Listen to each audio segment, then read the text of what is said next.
Sabéis que desde el 26 de marzo de 2009 el Parlamento Europeo le dijo a España que tenía que cambiar la ley de costas y nadie se movió excepto la plataforma que redactó un proyecto de ley de reforma que lo voy a explicar a toda velocidad y no entero porque no hay tiempo. Creemos que se deben modificar las definiciones legales de la ribera del mar. Actualmente la definición de zona marítimo terrestre está fijada en el alcance de la mayor pleamar o de los mayores temporales conocidos, en contra de una tradición pacífica, simpaticísima y que no ha dado ningún problema durante 108 años, desde 1880 hasta 1988, que era la definición de zona marítimo terrestre como la zona donde alcanzan los mayores temporales, corrijo, los temporales ordinarios. La diferencia de una a la otra es la siguiente. La que había. Cuando yo me refiero a los temporales ordinarios, estoy barajando criterios de seguridad jurídica porque todo el mundo sabe hasta dónde llega el temporal ordinario. Cuando yo me refiero a los mayores temporales conocidos, estoy siendo víctima de la naturaleza y estoy introduciendo un criterio de inseguridad jurídica. Recuerdo que la Constitución garantiza lo primero, es decir, la seguridad jurídica, porque no se sabe cuándo va a saltar un temporal extraordinario. En noviembre del 2001 tuvimos uno gordísimo en Valencia que hizo retranquear deslindes que incluso estaban en trámite con propuesta de deslinde, y esa propuesta de deslinde se metió más para adentro. Uno de ellos es el caso de Oliva, que se acaba de comentar. El 13 de marzo de 2008, una broma de la naturaleza produjo que las olas saltaran por encima de los paseos marítimos de San Sebastián, Gijón, Santander y otras ciudades de la cornisa cantábrica sin que el gobierno hiciera absolutamente nada, porque no es político, ni es conveniente, ni parece propio de personas sensatas meterse en el casco viejo de San Sebastián a decirle a estos señores: oiga, ustedes, esta peluquería, esta papelería y esta librería son dominio público y ya no son de ustedes, que es lo que le dijeron a los vecinos de Oliva, porque allí parece que el tema pues como que impone más. Entonces, no puede ser el Estado rehén de la naturaleza.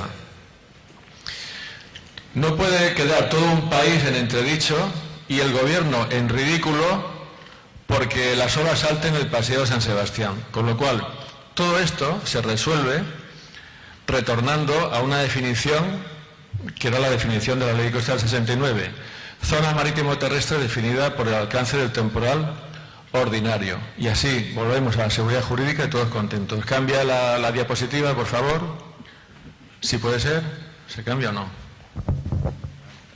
¿Y cómo funciona esto? ¿Aquí? Bueno, esta es la propuesta.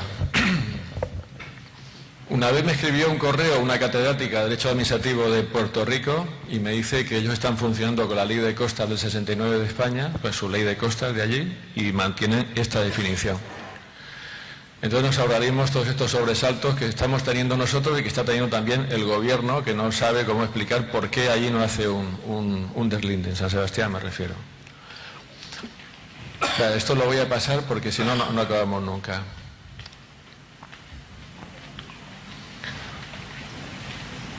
La definición de playa consideramos que también habría que cambiarla, porque la playa está definida en el artículo 3.1b de la Ley de Costa de una manera tan extensiva que sin ningún problema podíamos fijar el dominio público. Creo que hoy ya lo han dicho aquí, en Toledo, en Madrid, donde se quisiera, porque la playa viene definida como depósito de materiales sueltos de origen natural o artificial y de origen marino o de origen terrestre. Y como todo o casi todo son materiales sueltos, pues nos podríamos poner estrictamente donde quisiéramos, que es lo que están haciendo, por cierto, los responsables de la gestión de costas, poner el deslinde donde quieren.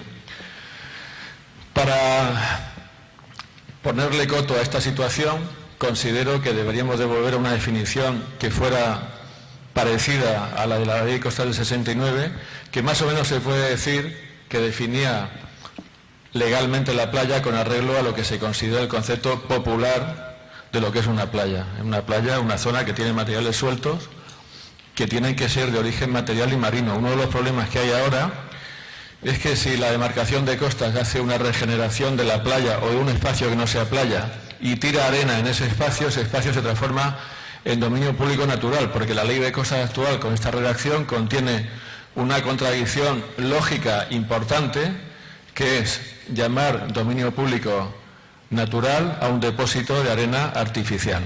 Y esto está reconocido así tal cual. Y está pasando, ¿eh?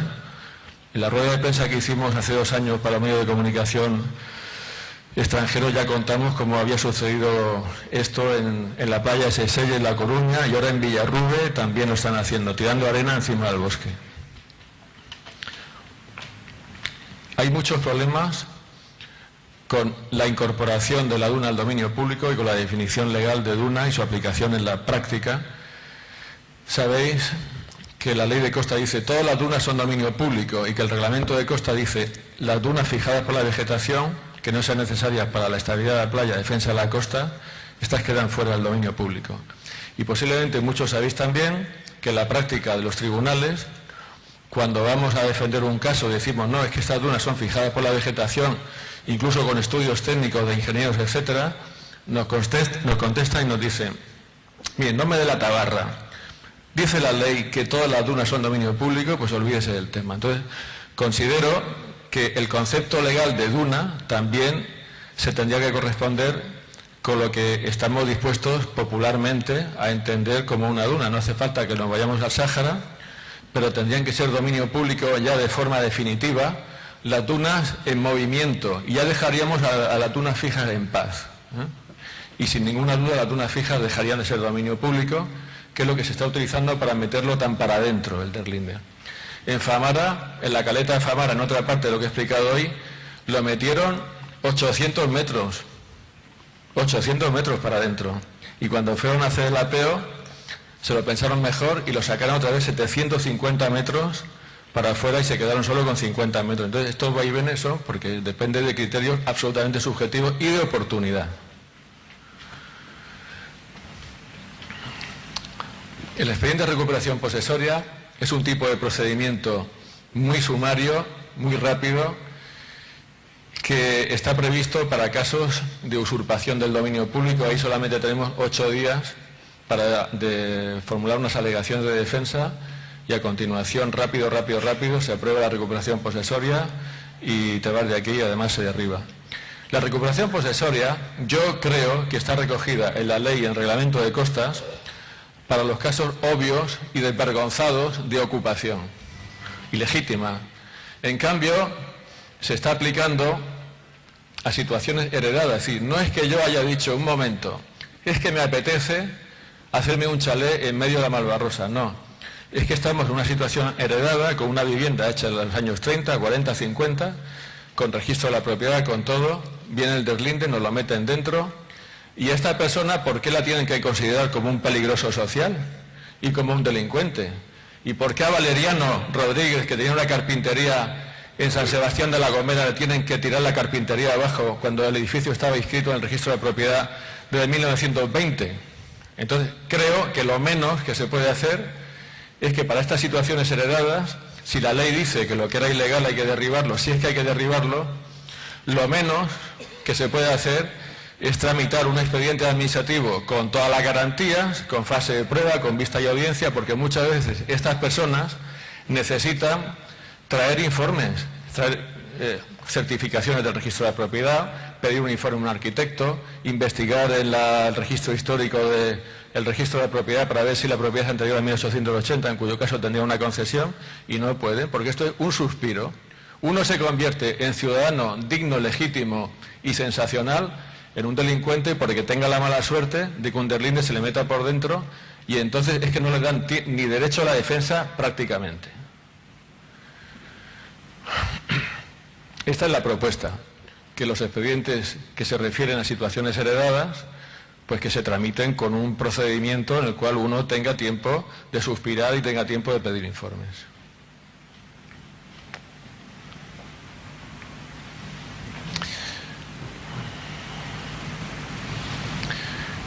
Hay un problema que todo el mundo conoce con la regresión marina, que a menudo tiene lugar como consecuencia de los obstáculos a la corriente que aporta los áridos, puertos, espigones, encauzamiento de los ríos y todo esto. Cuando pasa esto, y pasa continuamente, la Administración de Costas está actuando con perfecta indolencia, diciendo, bueno, a mí esto me da igual que sea una regresión y que sea una regresión artificial. Yo meto la línea para adentro y a mí usted que no me cuente.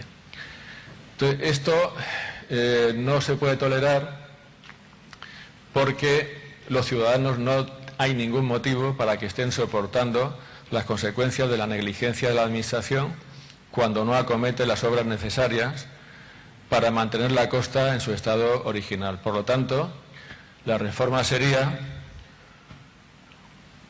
que no se puede hacer un expediente de deslinde en una zona que esté sometida a regresión por motivos artificiales hasta que la Administración no haya puesto los medios técnicos para devolverla al estado natural y después se hace un deslinde o 100 deslindes. Es que además aquí hay un mecanismo perverso, como veremos luego en la película, porque estaba comentando el año pasado en el Parlamento Europeo, es que por lo menos en Corinto, Malvasú y las casas de Queralt meten el deslinde para atrás porque hay regresión y una vez que se han comido todo lo comible, en este caso las casas de Queralt, que se las han comido enteras, pues ahora es cuando hacen un expediente, un proyecto para regenerar la playa. Después, antes no, siempre después.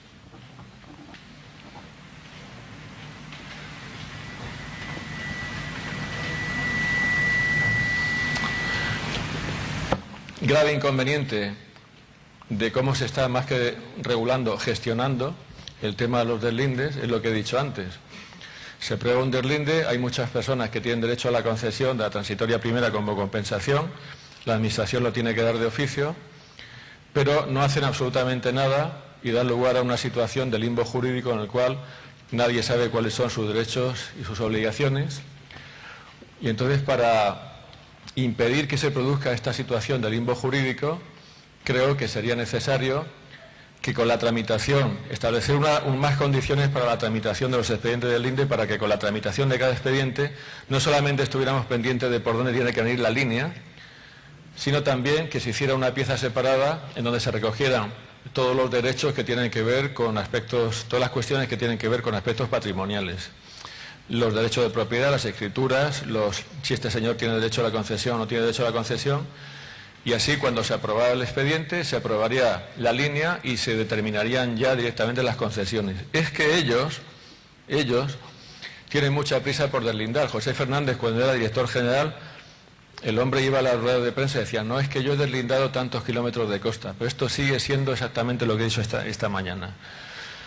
Se lo dejan todo por hacer, se dejan la cama sin hacer, se deja la habitación desordenada. Van a la rueda de prensa, duchados, peinados y con el traje limpio y con las gafas bien limpias, explican todo de todo, pero se lo han dejado todo sin hacer y sigue sin hacer. Entonces, como el voluntarismo parece que no sirve de mucho, porque la Administración es que no se corrige, pues creo que sería necesario introducir la regulación legal, porque si no vamos a seguir igual que no lo hacen. Y no sé si habéis visto cuando hace año y medio la ministra anunció en el diario El País el programa de reconocimiento de derechos de los afectados a la ley de costas con mucho bombo, y eso no era más que dar las concesiones que tenían que haber dado hacía 12 años, 15 años o 20 años, y no lo he visto. No lo he visto, lo anunció en el diario El País y ahí está.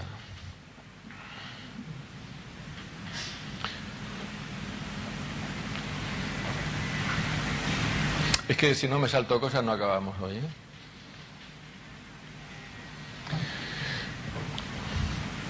Diferencias que se pueden establecer entre primeros auxilios y cirugía estética. Eso es una playa artificial, absoluta y totalmente artificial, que están haciendo en Candelaria, en donde nada más que había un acantilado. 20 millones de euros. Y nada más que había un acantilado. Ahí de playa nada. Entre otras cosas, con esto se está cumpliendo un objetivo que es contrario al fin de la ley de costas, que es frenar la presión urbanística sobre el litoral. En este caso es todo lo contrario. ¿Por qué motivo? Tenemos que admitir que hay amplios sectores de costa regresiva donde la gente está teniendo miedo físico a que se le meta la hora en el comedor o en el dormitorio, porque los gestores del tema de costas no ponen los medios necesarios para contener ese problema o para situar la costa donde estaba antes de situar el obstáculo que sea. Puerto de Burriana, Puerto de Valencia, la desembocadura del Júcar, del Segura, lo que sea. Y al mismo tiempo, la administración que no hace eso, que se supone todo el mundo entiende que lo debería hacer porque es su responsabilidad, saca de la hucha 20 millones de euros y hace una obra lujosa para meter una playa donde la naturaleza no quiso que hubiera una playa. Entonces creo que por coherencia se tendría que introducir una nueva regulación legal en la cual no se pudiera hacer una obra de playas nuevas, y esto que podríamos llamar cirugía estética del litoral, mientras otras partes de la costa necesitarán cuidados paliativos. Esto se desprende de la pura coherencia. En teoría, si tuviéramos sensatez y fuéramos unos tíos y unas tías fantásticas, pues no habría necesidad de ponerlo en una ley, pero es que hace falta, porque sé que ya se está viendo que esa coherencia es la teoría y no funciona. Entonces ponemos una nueva regulación legal en la que se diga, no, usted primero, donde haya problemas graves de regresión, usted esto lo arregla y luego hace el lujo que quiera y se pone, en fin, botox o lo que le guste. Y con esto yo creo que ya voy a terminar. La clave de todos los problemas de la ley de costas, ya he dicho esta mañana, que es la expropiación sin indemnización y la pretensión del Estado de vivir por encima de sus posibilidades reales porque quiere hacer algo que no lo puede pagar. Quiere recuperar la duna, quiere devolver la virginidad a las playas y la belleza al paisaje, pero sin asumir el coste. Entonces, tenemos que enfrentarnos con la realidad de que esto es una expropiación forzosa que debería de tener el mismo tratamiento que todas las demás expropiaciones forzosas, que es una indemnización en dinero. Entonces, vamos a acabar con el tema. Esta es la propuesta. Esto será muy difícil que lo admitan, pero nosotros lo proponemos. Vamos a acabar con este teatrillo y esta escenografía de la indemnización en especie mediante la concesión y vamos a ir a hacer un pago. Y entonces, si tuvieran que pagar por cada metro cuadrado que meten la línea más para adentro, pues no tendríamos esas alegrías que estamos viendo ahora, ¿no? Y a lo mejor habría que hacerlo de otra forma y establecer zonas testigo, ¿no?, en las costas. Por ejemplo, he puesto una diapositiva hoy de Isla Cristina, donde era todo verde y no había casi nada de nada. Pues bueno, a lo mejor puede ser una buena fórmula. Si tienen que poner la línea más para adentro y tienen que expropiar para eso, pues que se haga en esas zonas y no en las zonas urbanas. Y así pues servían de testigo, eso se podrá pagar y más o menos así todos contentos, ¿no? Junto con ello, pues claro, la prohibición de la retroactividad, pero es que ya he dicho que el tema de la retroactividad, aunque es muy sutil y Montoya lo ha discutido esta mañana, y ahí hay una sutileza de concepto difícil de aprender. Cuando meten la línea para adentro, te cogen tu casa y te dicen tu casa está en el dominio público y se te aplica la ley y ahora te la quitamos, eso es una aplicación retroactiva, pero es que realmente esa fórmula es la que está sustituyendo a lo que debería ser la fórmula correcta, que es decir, tenemos una situación de interés público, que es que este espacio es público, porque lo dice la Constitución y lo dice la ley, pero usted tiene que ser indemnizado, y si hubiera un sistema de indemnización normal y corriente y moliente, o más o menos parecido a lo que vemos en la ley de expropiación forzosa, ya se acabaría el tema de que si la ley se aplica retroactivamente o no retroactivamente, ¿no? Y se acabaría ya con esto. Bueno, ya está. Se acabó. Esta es la propuesta. Esta propuesta se la mandamos a todos los partidos políticos. Esto lo hicimos ya hace 2 años, ¿eh?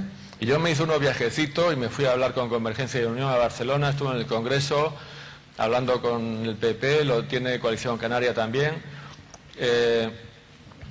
El proyecto lo tiene el director general y lo tiene el PP y lo tiene dentro del PP Leticia Díaz, que es la senadora de Santander, que llevó adelante la reforma de la ley de costas el otro día, mínima, pero reforma en el Senado. Entonces Leticia Díaz dice que ellos valoran ese texto y que les parece una buena base de trabajo, lógicamente no lo van a llevar así, a aprobar, una buena base de trabajo para que el Partido Popular en la siguiente legislatura, y vamos a ver si a ella le hacen caso, porque hay sensibilidades distintas en el PP, acometa una reforma en profundidad de la ley de costas, pero empezando desde el principio de la legislatura. La cuestión es si ellos se aclaran o ellos no se aclaran.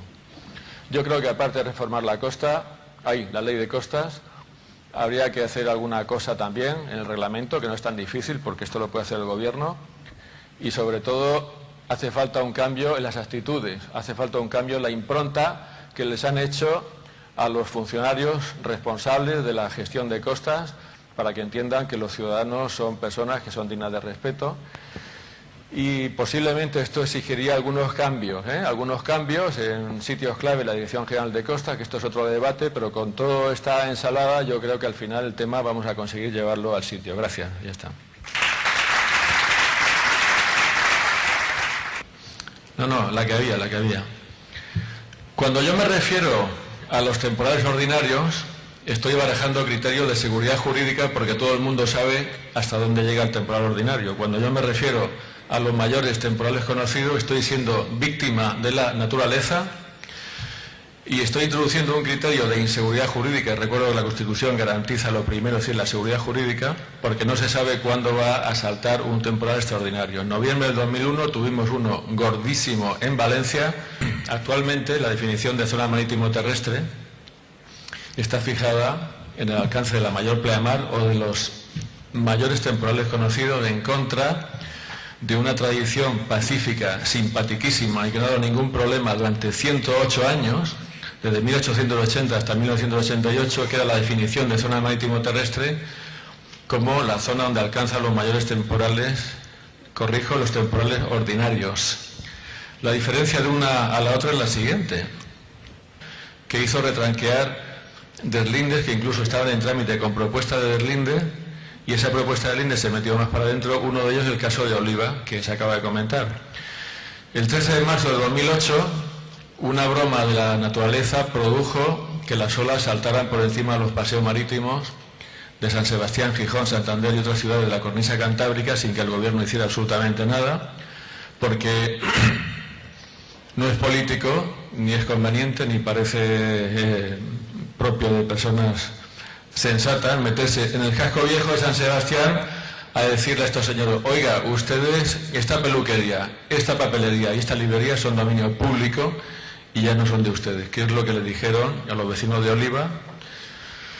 Porque allí parece que el tema pues como que impone más. Entonces, no puede ser el Estado rehén de la naturaleza. No puede quedar todo un país en entredicho y el Gobierno en ridículo.